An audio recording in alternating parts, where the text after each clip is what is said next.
दोस्तों, इस वीडियो को जरूर देख लेना। ये वीडियो आपके बहुत काम आने वाली है।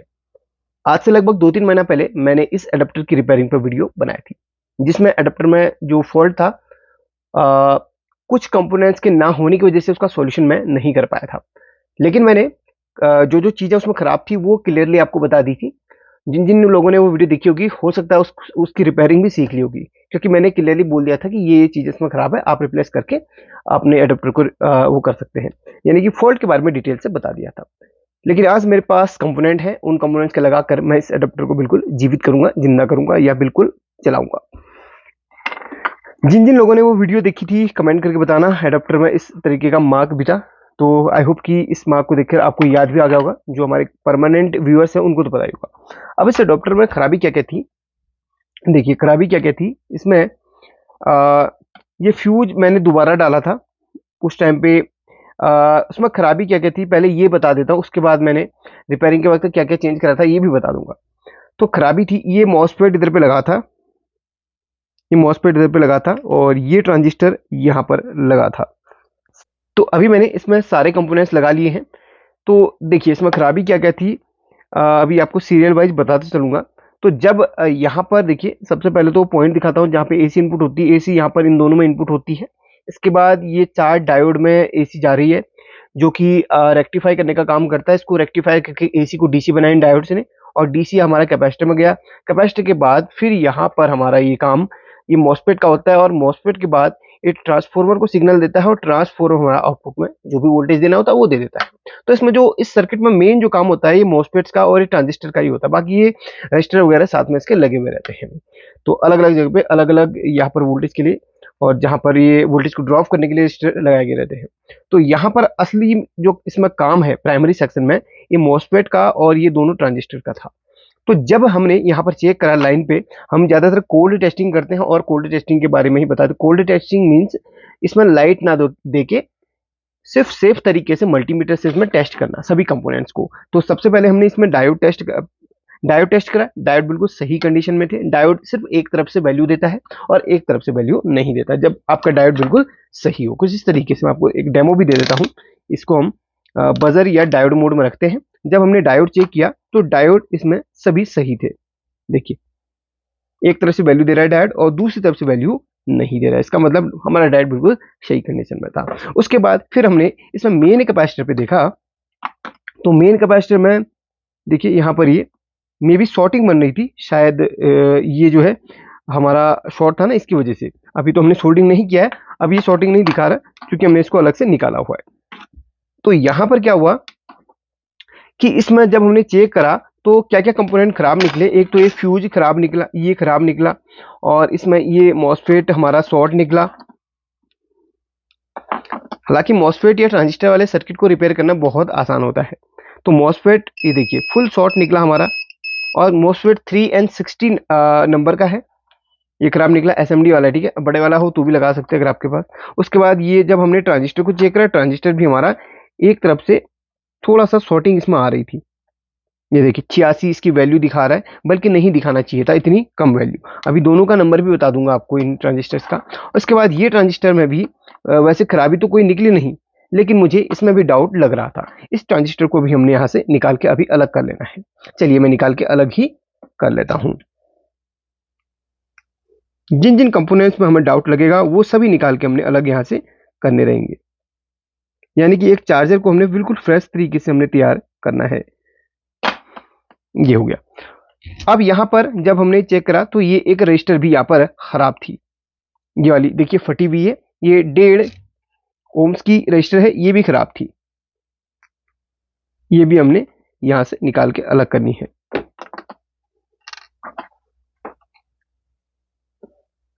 तो यहाँ पर इसके पॉइंट्स में बना देता हूं। ये रजिस्टर हमारी यहाँ पर खराब थी। अब इसके बाद बारी आती है अगली रजिस्टर की। तो यहाँ पर 272 ओम्स की ये रजिस्टर भी हमारी यहाँ पर खराब निकली, जो कि वैल्यू नहीं दे रही थी। इसको रजिस्टर मोड में भी हम चेक कर सकते हैं 2 किलो ओम्स पे रखकर, जो कि वैल्यू नहीं दे रही है। बाकी ये रजिस्टर हमारी सही थी, ये हमारी सही थी, ये वाली हमारी सही थी। इसकी वैल्यू अभी नहीं आ रही, वो ये 1 मेगा ओम की होती है। यहाँ पर ये हमारी बिल्कुल सही थी, और यहाँ पर इसको भी हम चेक करके आपको दिखा देते हैं। इसको हम कम वैल्यू में रख के चेक करेंगे। इसको भी हमने जब चेक करा, ये बिल्कुल सही निकली। अब इसकी वैल्यू हमने वैसे कैलकुलेटर में हम दिखाएं आपको वैल्यू, तो इसकी वैल्यू क्या है, बिल्कुल वैल्यू के लिए आप किसी भी कैलकुलेटर को डाउनलोड कर सकते हैं अगर आपको याद नहीं रहता तो कैलकुलेटर में हमने इसकी जब पहला बैंड इसका ब्राउन है, दूसरा बैंड ब्लैक है, तीसरा बैंड इसका येलो है, और चौथा बैंड इसमें हमारा गोल्डन का है। तो 100 किलो ओम्स की ये वाली रजिस्टर है, ये वाली रजिस्टर है, ठीक है, 100 किलो ओम्स की। तो उसको भी हम चेक करते हैं, 200 किलो ओम्स पे रख के चेक करेंगे। तो यहाँ पर इसकी वैल्यू 100 तो नहीं बता रही, कम बता रही। हालांकि ये बिल्कुल सही कंडीशन में है, इसमें खराबी नहीं है। अगर हम इसको सर्किट से बाहर निकाल के चेक करें तो ये सही वैल्यू दिखाएगा। बाकी हमने इन डायोड्स को भी चेक करा, जो लगे हुए थे वो भी बिल्कुल सही निकले। कोल्ड टेस्टिंग में हमने सारे कंपोनेंट को चेक करा, जिसमें जो जो कंपोनेंट खराब थे वो हमने निकाल के अलग करे हैं, ठीक है। तो ये सब चेक करने के बाद प्राइमरी सेक्शन में ही चेक होता है सब कुछ, ठीक है। प्राइमरी सेक्शन में जितने भी कंपोनेंट हैं उनको चेक कर लो, जिन कंपोनेंट में खराबी निकलती है उनको रिप्लेस कर लो। अगर आपको ज़्यादा डीपली सीखना है तो मैंने बहुत सारी वीडियोज बनाई, उनको भी आप देख सकते हैं। फिलहाल यहाँ पर अगर आप चार्जर का कभी भी ना रिपेयरिंग का सीखना चाह रहे हो तो वीडियो बहुत बनी है हमारी, उनको भी एक बार देख सकते हैं। फिलहाल अगर कोल्ड टेस्टिंग करके आप चार्जर को रिपेयर या किसी भी अडेप्टर या फिर किसी भी सर्किट में लगे हुए आप किसी भी कंपोनेंट्स को चेक करते हैं तो उसकी रिपेयरिंग आप आसानी से कर सकते हैं। बस आपको ध्यान रखना चाहिए कि यार किस कंपोनेंट को कैसे चेक करा जाता है। वो सभी वीडियो हमारी बनी है, हमारी प्लेलिस्ट में सभी कंपोनेंट की टेस्टिंग वीडियो, उनको भी आप देख लेना। हालांकि इसका पहला पार्ट देख के भी आप बहुत डिटेल से सीख सकते हैं। तो यहाँ पर मैं सिर्फ आपको यहाँ पर रिपेयर करना बताऊंगा। अब यहाँ पर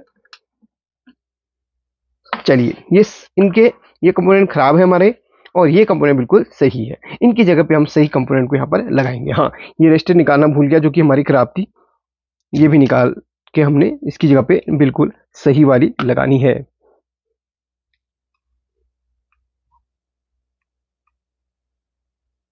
देखिए, तो अब यहां से हमने स्टार्ट करा। सबसे पहले हम इसमें फ्यूज को लगाएंगे, जो कि इसमें खराब था। फ्यूज को लगाएंगे हम। फ्यूज हमारी 10 से 20 ओम्स तक की होनी चाहिए। फ्यूज रजिस्टर इसे कहते हैं, और फ्यूज रेजिस्टेंस भी इसे कहते हैं। इसे सिंपली फ्यूज भी कहा जाता है। इस सर्किट में आपके बड़े वाले सर्किट में ग्लास टाइप होता है, छोटे वाले सर्किट में ये वाला होता है, ठीक है, ये वाला। अब इसमें हम एक 272 ओम्स की एक रजिस्टर यहाँ पर लगाएंगे R4 पे। सेम रजिस्टर होनी चाहिए, एक भी रत्ती ऊपर नीचे नहीं होना चाहिए। हाँ, हल्का सा ऊपर नीचे चल सकता है, लेकिन ज्यादा ऊपर नीचे गैप इसमें नहीं होना चाहिए। कोल्ड टेस्टिंग एक सेफ मेथड है, प्रैक्टिकल करते रहें। काफ़ी लोग पूछते हैं सर आपने कहाँ सीखा। देखिए, मैंने प्रैक्टिकल ही किया हुआ है। स्टार्टिंग से मैंने प्रैक्टिकल किया था और प्रैक्टिकल करके ही सीखा है। मैंने कोल्ड टेस्टिंग ही ज़्यादा सीखी है। हॉट टेस्टिंग में डर होता है करंट लगने का, तो कोल्ड टेस्टिंग में क्या होता है, आपको कंपोनेंट के बारे में जानकारी है तो कंपोनेंट को एक सिरे से आप चेक करते हुए चलो, जिस कंपोनेंट में खराबी है निकालते जाओ, उसके बदले आप रिप्लेस नया वाला करते जाओ, ठीक है। अब R3 की जगह पे हम 1.5 ओम्स का तो नहीं है, 1 ओम्स का हम रजिस्टर लगा लेते हैं।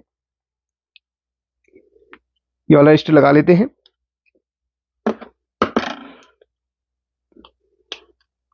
अगर आपको रजिस्टर के वैल्यू याद नहीं रहती है तो आप ना कलर, इसका जो रजिस्टर कलर कोड है वो आप डाउनलोड कर सकते हो। जैसे कि देखिए, मैंने कैसे पता लगा 1.5 ओम्स की है। तो यहाँ पर देखिए, ये इसका बैंड होता है फर्स्ट वाला। यहाँ पर देखिए, ध्यान दीजिए, ये फर्स्ट वाला ये बैंड होते हैं, 4 बैंड यानी कि 4 लाइन वाला है। फर्स्ट वाली जो लाइन है उसका कलर है ब्राउन, और दूसरा है ग्रीन, तीसरा है हमारा गोल्ड, चौथा है गोल्ड। तो ये 1.5 ओम्स की होगी, ठीक है। ऐसे ही कैलकुलेट करना सीखते जाओ, सब आसान लगने लगेगा। अब यहाँ पर 2 ट्रांजिस्टर हैं, तो दोनों में याद रखना, एक एनपीएन है, एक पीएनपी है। एक जगह पे आप अलग वैल्यू के लगाएंगे, एक जगह पे अलग वैल्यू के लगाएंगे, और अलग बदल के नहीं लगाएंगे। तो नीचे जो नीचे जो ट्रांजिस्टर लगा हुआ था उसका नंबर था 8550। तो 8550 ट्रांजिस्टर मुझे कहीं भी मिल नहीं पाया था। हालांकि इसकी जगह पर हम दूसरा भी लगा सकते थे, लेकिन भाई ये जो है, इसका वोल्टेज, इसका एम्पियर बिल्कुल अलग था। तो यहाँ पर मैंने आज किसी सर्किट से निकाल के इसको रखा हुआ है। तो यहाँ पर 8550 नंबर का ट्रांजिस्टर हमने लगाना है। देखिए, इसमें 8550 ऑलरेडी पहले लगा हुआ था। ये देखिए, 8550 इसमें लगा हुआ था। तो एक 80-50 भी आता है, वो नहीं लगाना है आपने, इसमें 85-50 ही लगाना है। 80-50 आपका अलग होता है, 85-50 अलग होता है, ठीक है। दोनों की आप पहचान करते हुए अलग अलग ही यहाँ पर लगाएंगे। आपने ये नहीं कि यार इसमें देख लिया 80-50 85-50, इस तरीके से अंदाजा में तुक्का नहीं मारना है। जो कंपोनेंट जिस वैल्यू का आप जहाँ से निकाल रहे हैं खराब वाला, उसकी जगह पे सही वाला उसी नंबर का आपने वहां पर डालना है। तो ये हमारा ट्रांजिस्टर भी लग चुका है। ये सब मैंने चेक करे हैं, बिल्कुल सही कंडीशन में है। अब ऊपर एक ट्रांजिस्टर था जिसकी वैल्यू थी 9014 9014, और ऊपर हमने 9014 की ही यहाँ पर ट्रांजिस्टर पकड़ी हुई है। और ट्रांजिस्टर जो हमने लगानी है वो देखिए, इसका जो गोल वाला हिस्सा है पीछे साइड को रखना है ट्रांजिस्टर का। ये आपने गलत तरीके से ट्रांजिस्टर का इस्तेमाल उल्टा सुल्टा नहीं लगाना है। जैसा जहां सर्किट में लगा हुआ था वैसे ही ट्रांजिस्टर आपने वहां पर लगानी है। देखिए, तो इस ट्रांजिस्टर को भी हम यहाँ पर लगा लेते हैं। आपको क्या लगता है, क्या ये सर्किट चल पड़ेगा? कमेंट करके बताना। मुझे भी नहीं पता ये चलेगा कि नहीं, बट हमने कंपोनेंट्स को तो मैनेज करा ही है। चल जाता है तो बड़ी अच्छी बात है, नहीं चलता है तो भी अच्छी बात नहीं है। कोशिश कर रहे हैं, जो भी होगा देखा जाएगा। तो यहाँ पर देखिए, ये हमने इन ट्रांजिस्टर्स को भी लगा लिया है। तो यहाँ पर देखिए, दोनों ट्रांजिस्टर आमने सामने लगी हुई है, ठीक है। अब लास्ट और सबसे मेन कंपोनेंट बचता है मॉसफेट, जो कि इस सर्किट में सबसे मेन कंपोनेंट है। तो मॉसफेट इसमें 3N60 लगा हुआ था, हमारे पास 3N80 पड़ा है। बिल्कुल सेम है, कोई भी दिक्कत इसमें नहीं होने वाली। लेकिन इसमें लगाना बिल्कुल सेम वैल्यू का है, आपने इसमें कोई दूसरा मॉसफेट इस्तेमाल नहीं करना है, ठीक है। देखते हैं क्या निकलता है इसमें रिजल्ट।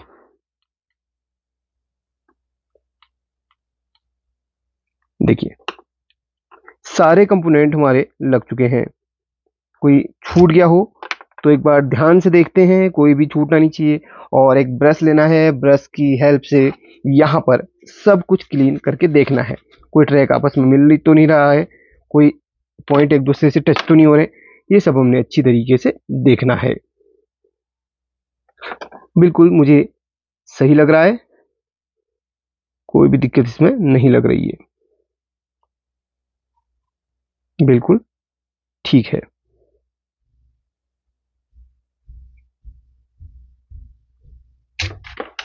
चलिए, अब इसकी एक बार टेस्टिंग कर ली जाए, देखते हैं क्या रिजल्ट निकल के आता है।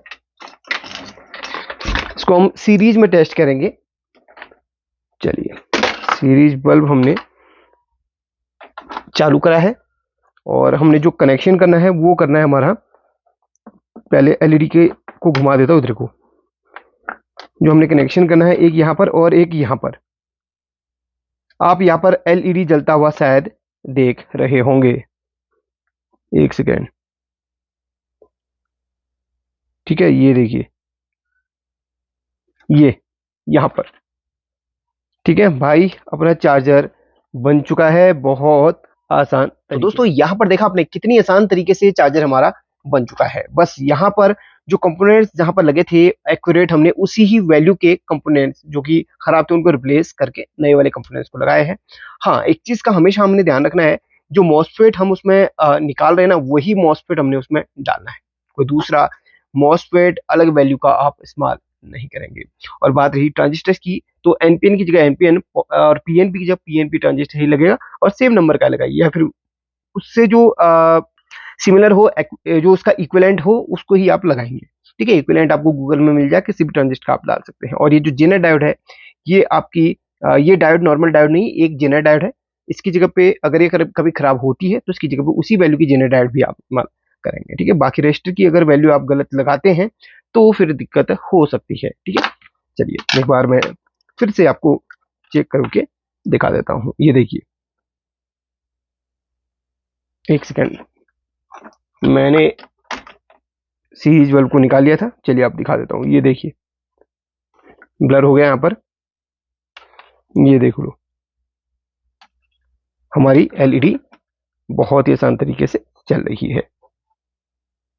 चलिए, अभी बुझ जाएगी कुछ देर में, क्योंकि इसके अंदर चार्ज है काफी। चलिए, इसको शॉर्ट करके बुझा देते हैं। चलिए वीडियो को लाइक कर दीजिएगा और ऐसी वीडियोस देखने के लिए अपने चैनल को सब्सक्राइब कीजिएगा, ऐसे सपोर्ट कीजिएगा। हम आपके लिए ऐसे अच्छी से अच्छी वीडियो लेके आते रहेंगे, कुछ नया आपको सिखाते रहेंगे। इसका फर्स्ट पार्ट देख के आप और भी डिटेल से सीख सकते हैं, जान सकते हैं। चलिए टेक केयर, बाय, ख्याल रखिए।